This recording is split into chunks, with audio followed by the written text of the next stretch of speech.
Baby on board. Prince Harry and Meghan Markle are expecting their second child and announced the news on a very special day. Plus, they will be sitting down for their first interview post-royal life. I don't know if this is going to be a no holds bar interview, if they're going to kind of spill all the tea. I highly doubt it, but this is the first time they're really speaking out about it. And the royal family reacts to Harry and Meghan's baby news as William and Kate give thanks to student nurses during a video call. My granny, my mum and my sister are all nurses, so couldn't really escape it. Compassion and empathy obviously runs strong in your family. Plus, Telegraph writer KJ Yossman helps us break down Meghan's big legal win in her privacy battle against a UK tabloid and what an LA pregnancy may look like for her. Behind palace doors, they don't really want to be seen as being Hollywood. That's something they view as something very different. That's not their role.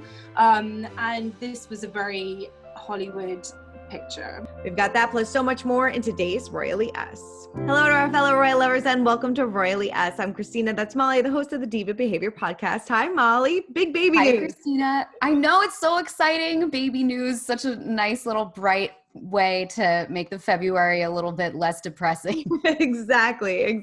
Yes, we are going to tell you all about Harry and Meghan's big baby announcement, what their pregnancy may look like, why they announced it on Valentine's Day. So we're going to get to all that. But of course, we have to check in with our royal viewers, our royal watchers, who had a lot to say about last week's show. So kicking it off with Beth, said based on behavior, Meghan and Harry are not causing the rift. William and Kate clearly snubbed them and failed to acknowledge their birthdays while Meghan and Harry sent presents. Well, we don't know exactly what happens behind closed doors. William and Kate definitely could have reached out and made a phone call, had a Zoom call. So we don't really know exactly if they snubbed them. Yeah, I want to know what Beth's sources are because this is some steaming hot tea. I had no idea that there was such a disparity in the way they acknowledged. Seriously, yes. We don't know exactly what happens. They don't tell us everything. But please, Beth, like you said, tell us your sources. Susan says, that Archie may not be able to receive the COVID-19 shot, so that could be a big reason why they don't want Archie exposed to the virus. It's also a very long trip. It would be great if all of them could make the trip so Archie could be with his cousins, aunts, uncles, grandparents, and great-grandparents. This is, of course, Meghan saying Meghan not returning to the UK this summer. But now I feel like we kind of know why she's not going is because she's going to have a brand new baby.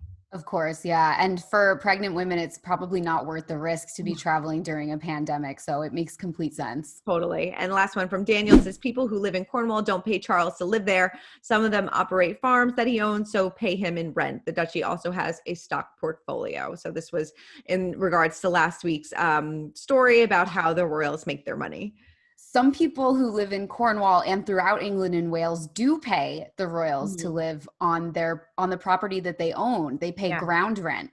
So it is a really strange, actually feudal system that was adopted during the Crusades, and it's still in place. So there really are some people who have to pay ground rent to Prince Charles, and they're in Cornwall, and then people all throughout the rest of England and Wales will pay it to the Queen. So it's a very weird, strange system, and it's so confusing, but it does exist. Right. I wonder if Prince Charles knocks on people's doors when rent is due. So. I know. Well, there were some people in the Isles of Scilly who were really angry because it's so in the weeds to get into it. But Daniel, if you do some Googling, you'll see it's a pretty hot topic in Cornwall. I'm sure it is. All right, well, let's get to our royal roundup and kick it off with Harry and Meghan, of course, announcing baby number 2. So they made this announcement with this gorgeous photo of them probably sitting in their backyard. She's holding her baby bump. He's barefoot. Very cool, very laid back LA vibe. It was great. And I think it was so smart of them to release the photo because, we as content creators and journalists know that there's a lack of new photos of celebrities right now.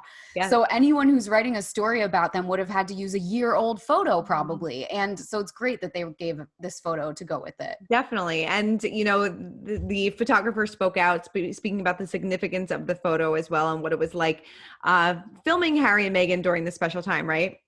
Yes. So his name is Misan Harriman. He's a Nigerian-born British photographer, and he's shot for British Vogue, Harper's Bazaar, tons of different magazines. And he actually shot this remotely. He used an iPad and sort of told them, I guess, where to go and staged it a little bit and shot the photo. So really cool. That is really cool. And we don't know exactly how far along she is, but we do know obviously she suffered a miscarriage last year. So I think, sources told us that she wanted to wait until she was pretty far along, until she felt safe enough to announce it. We are also hearing that she's absolutely delighted that she is feeling well, and Harry cannot wait to expand his family and be a new dad all over again.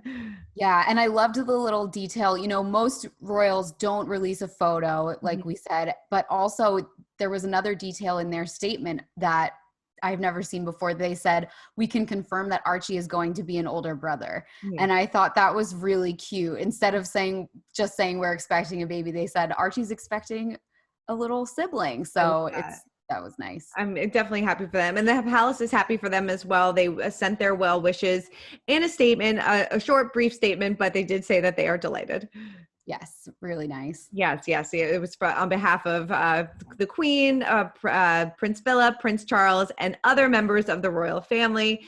We haven't heard from William and Kate directly yet, but maybe they are grouped in that other members of the royal family statement.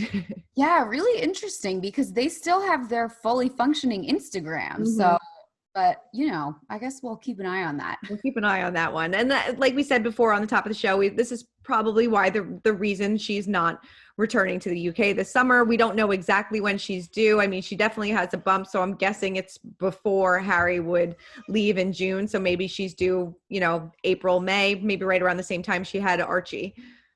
Right. And I'm sure there's going to be tons of scrutiny over her decision whether to go or not to go. Mm-hmm. So I think it's important, I guess, to remember that she doesn't have to go. No, she doesn't have to go. She can Zoom, especially if she's going to have a brand new baby. Yeah. She could Zoom. Well, this was also a big news for Harry and Meghan this week, that they are gearing up for their very first interview post-royal life. Now, this is, we've been waiting for this for a very, very long time. And they're going to sit down with CBS and have this long sit-down interview. Yeah, I cannot wait to see this. What do you think they're going to talk about? They said in the statement that it is a wide-ranging interview. The first half is going to be just Meghan, and she's going to talk about stepping into royal life, marriage, motherhood, her philanthropic work that she's been doing. And then later on, Prince Harry will come in and speak about the move to the United States. So I don't know if this is going to be a no holds bar interview, if they're going to kind of spill all the tea. I highly doubt it. But this is the first time they're really speaking out about it. I'm excited. It all goes down March 7th.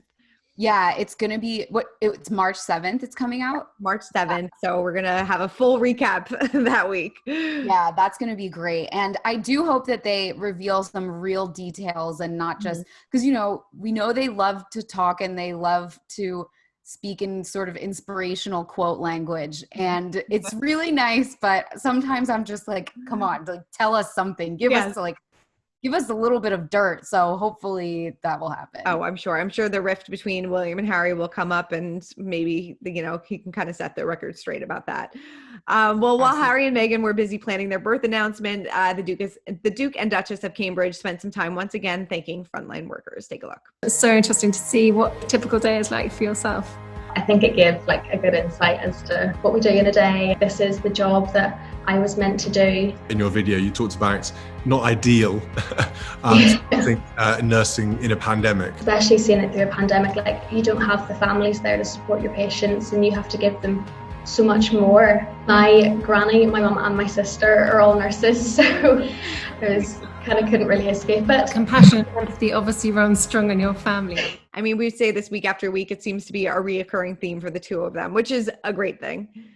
Yeah, and so they were speaking to nursing students from Ulster University, which is in Northern Ireland, obviously, and they were speaking to them about how even though they're students and they're some of them are first-year students, they've had to jump in and do work to help with the pandemic. So that was just really interesting. I hadn't really thought about that angle of it, that people who are just starting their training are out there working now. Yeah, it's a lot of pressure. I know a friend of mine whose husband is a student. He was kind of pulled into the front lines as well. And, they're getting help from everywhere that they can. But it's a lot of pressure to ask of these people, and they're doing a great job.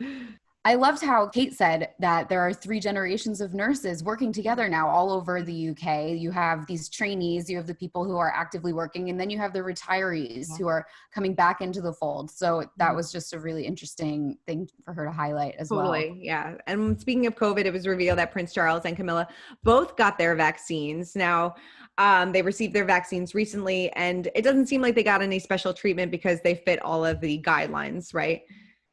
Right. And Charles had said previously that they were pretty far down the risk. And, you know, they're 72 and 73 years old, so they're considered high risk. So they, you know, it seems like they didn't get any special treatment or anything. Yeah, no, but glad they're vaccinated, and I'm glad a lot of people are getting vaccinated too. It's a long road, but we're getting there. Yeah. All right. Well, now it is time to spill the royal tea. And Princess Diana's former trainer, Jenny Rivet, is speaking out about her body battles, her workout routine, and how she taught the princess how to rollerblade. So this is the first time that she has spoken out, I think, ever. And we, you know, kind of giving us a new perspective on Diana. Right. I had no idea there was a former trainer of Diana floating around ready to speak. Like, I know. We got to get her on the show. Yeah.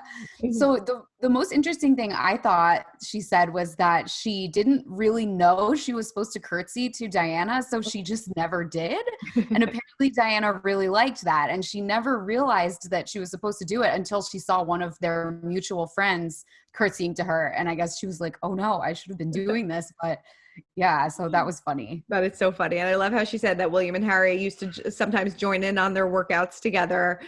She taught her how to rollerblade around the palace, which we saw in The Crown. So she kind of gave some fun little tidbits about Diana.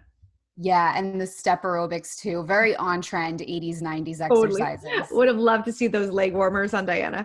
Also this week, the Daily Mail is reporting that Harry and Meghan are set to lose all their remaining patronages. As we know, their tenure as senior members of the royal family ends at the end of March. So this is kind of a big deal. And, you know, I think that this is going to be hard for Harry because it has a lot of ties to his military ties that he would probably lose. Right. And Robert Jobson, the person who spoke about this, he said there's no way back to official duties for them, pretty much due to this announcement of the CBS interview. Yeah. I think that is kind of the final nail in the coffin. And no matter how much they would want to stay in the royal fold in that way, it seems that maybe that might not be in the cards. Can't have it all, I guess. Yeah. Yeah, it's unfortunate. All right, well, now it is time to break down the royal rules. And Meghan Markle recently won her big privacy case against the UK tabloids. And to help us understand her legal win and to talk about her pregnancy in LA is our friend KJ Yossman from the Telegraph. Take a look. Well, KJ, thank you so much again for joining us. As always, we love getting your insight. Thank you so much for having me. All right, well, let's kick it off with Meghan's legal win. Were you surprised by this verdict? We were all really surprised. I was talking to a lot of other British journalists and nobody was expecting this because what it was her summary judgment was an appeal to the court to hand down a judgment on the case without actually having a trial. So as you can imagine, the bar to win that kind of request is really high because the judge hasn't heard any evidence from witnesses. He hasn't had, weeks to speak to everybody in the case and, read every document. And he's being asked to make a decision. So the fact that she won was very surprising. Yeah. Wow. So she sued the publication over 5 stories. Did she win each of those cases? So the way it was all the stories were taken together, but there was 3 issues. So, and each issue, they all applied equally to the stories, and the stories were taken as sort of one case, basically. And the issues were privacy, copyright infringement, and data protection. And the data issue the judge didn't deal with. I'm not quite sure when or how that's going to be dealt with. The main thing was the privacy aspect and also the copyright aspect. And she won on both. Yeah. Do you think the Mail on Sunday is going to fight this? It's a big question. So right now they have left the door open to an appeal. It's a difficult one because if their appeal is denied, they need to get permission to appeal. I mean, it will be, that's not going to look great for them. And also there's a question because of the judge in this case, and he's now been promoted to the Court of Appeal. There's a question really of whether anyone's going to overturn this ruling. It's unknown, but they're considering it. So does this ruling mean that Meghan will or won't have to go to trial later this year? So there is still an aspect that is right now going to trial. It's kind of unclear how this is going to work because it's not really much has been said about it. So what the judge has left open is who actually wrote the letter. So who owns the copyright. So he says that copyright has been breached, but the Mail claimed that Meghan had help in writing the letter. So even if, it's like anything, even if you wrote 2 or 3 words, contributed to a song or a book, technically that's something that, you own that copyright. So the staff at Kensington Palace, I think it's the communication secretaries that the Mail have said helped her write this letter. If they own the copyright, then it's a breach of their copyright as well. And so the trial would be to determine who actually owns the copyright. The judge didn't seem very persuaded by the fact that that there might be other copyright owners to this letter, but he said that wasn't something he could decide in a summary judgment, and that did have to go to trial. I mean, potentially that could still be very embarrassing, especially because there would be questions raised as if she, and this is one of the things the Mail on Sunday said, is if she really was intending for this letter to be private, why would you ask essentially a publicist to help you write it? So interesting. And we don't know what the damages that Meghan will win for the case yet. That's still to be determined.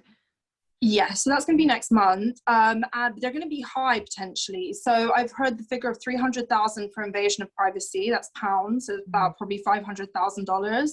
And particularly the copyright breach could be very high, because essentially she would be entitled to profits from the sales of the newspaper and the advertising online that appeared around the articles. So however it is they calculate how much each article brought in for the website or the newspaper, there is a potential she could be entitled to money directly from those articles. So I don't know how they figure it out, but it could be really high. Well, in the midst of all of this, Meghan did announce her pregnancy. And, I feel like royals don't typically announce their pregnancy with a photo, but this was essentially a maternity photo shoot, and that's how they decided to announce it. Yes, exactly. And it was a beautiful photo. They looked great, very relaxed. But no, usually it's like a one-line statement. In fact, when the Queen was pregnant with Prince Charles, like, this is one of my favorite facts, she didn't even announce her pregnancy. All they gave out was this very cryptic statement saying that she would not be undertaking any engagements for the next few months. That was in 1948. So from that, you were meant to figure out that she was pregnant.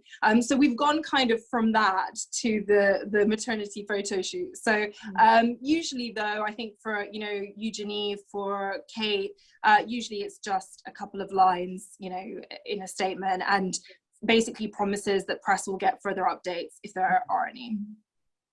So we're assuming that Meghan's going to be giving birth in LA. So how does the typical LA birth differ from a British birth? I mean, the nuts and bolts of it are probably pretty much the same, but I think in LA, you're probably going to get slightly, for an A-list pregnancy, I think you're going to be getting more oversight, lots more scans. Actually, C-sections are more common in LA. They're viewed as actually safer in some ways.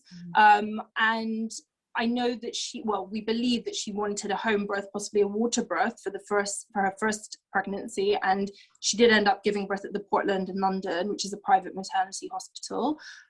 So we don't know what will happen this time, whether it's going to be a home birth, which, especially in Santa Barbara, the mums seem to be very into home births, especially during COVID, which you can understand. But if she does give birth, it's probably, everybody thinks, going to be at Cedars-Sinai, which is the A-list hospital in LA. Definitely. I mean, how do you think the palaces reacted to this photo behind closed doors? I think at this point they don't know what to expect. They're probably grateful that she didn't announce it with a music video or on the cover of American Vogue, like some of her LA contemporaries have over the last year. But I think realistically, the more buttoned up palace courtiers were probably not very impressed. They probably thought it was very LA, a little bit attention seeking. The fact is, it did end up on the front page of every major newspaper in the UK. So, if the newspapers didn't have that photograph to run, it would have been a smaller story. But it was a big story. So from that point of view, it feels attention seeking. And also the fact that Harry was barefoot, it had that Notting Hill vibe, right? Because it looked like that scene at the end of Notting Hill with Julia Roberts and Hugh Grant, where she's also has her head on his leg and she's pregnant. This is that kind of Hollywood aspect. I think basically, in behind palace doors, they don't really want to be seen as being Hollywood. That's something they view as something very different. That's not their role. And this was a very Hollywood picture. Well, KJ, thank you so much as always for joining us. We really, really appreciate it. This was great. Thank you. Thank you so much. KJ always giving us some good insight as always. I know. I don't know how she keeps track of it all of that, all those legal details and everything. Makes my head spin. All right. Well, moving on to our royal history moment of the week. And Harry and Meghan announced their exciting pregnancy news on a very special day. It wasn't just Valentine's Day, but this day had a special close meaning to Harry, right? Right. Really sweet. So Valentine's Day is the day 37 years ago that Princess Diana announced that she was expecting Prince Harry. Love that. I love that. It's definitely always a nod to Diana, which I think is really nice. And I'm sure that this meant a lot to him and to his family. I'm sure they were waiting for the right moment. And it just turned out to be Valentine's Day, which was a nice little nod to her. Yeah, really sweet. Really great timing. Totally. All right. Well, before we wrap up, we have to check in on our royal kids. And the speculation already swirling about a baby name for Harry and Meghan. So what names are in the running? So many. It's really interesting. Most of the names that are topping the list are really traditional, even though Archie was not necessarily traditional. That is true. Yeah. They're saying maybe they'll keep with the A name. Who knows? Right. I don't foresee them keeping with the A theme. I think having the kids all have the same first initial is very like 1970s. I don't know if they're going to go that route. What do you think? I don't think so either, but they're saying that maybe if they have a girl, maybe they will name her Diana. Who knows? There's a lot of names for them to choose. Archie was a little bit different. So maybe they're going to go with a different type of name as well. We'll have to just wait and see. Yeah. And it also, so the odds that they could name the baby Diana are at 10-1. Okay. And the odds that they would name the baby Thomas, Meghan's father's name, are also at 10-1. And I don't know who's calculating these odds, but I don't feel like that's a good bet to take. I think that's a slim to none chance. Yeah. I don't think that is going to happen at all. Maybe they'll name it like Thomas Voldemort Mountbatten Windsor. I don't know. Seriously. That is not going to happen, but who knows? Stranger things have happened in the royal family. So that is true. That is true. All right. Well, Molly, thank you, of course, as always, for breaking down all things royals with me. Thank you, Christina. All right. Make sure to check back every Wednesday at Us Weekly's YouTube channel for Royally Us. Make sure to keep commenting, keep subscribing, and we will see you guys next week.